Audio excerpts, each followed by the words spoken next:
Anika and Mira were two sisters who loved each other deeply, but they couldn't have been more different.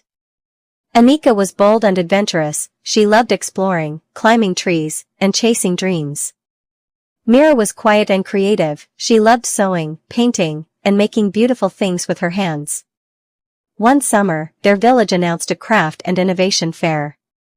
Anika wanted to build a colorful kite that could fly the highest. Mira wanted to make a handmade dress for the display.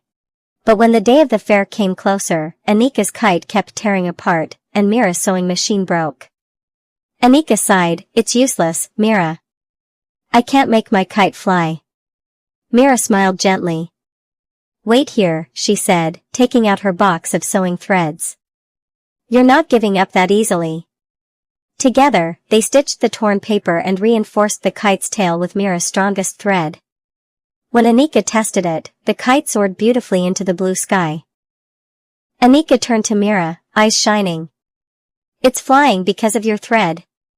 Mira laughed softly. "No, it's flying because you believed it could." At the fair, they presented their kite together, and won first prize. The judges praised not just the design but the teamwork. That evening, as the sun set behind the hills, Anika said, "You know, Mira, you're my thread, you keep me from falling apart." Mira smiled. "And you're my wind, you help me rise."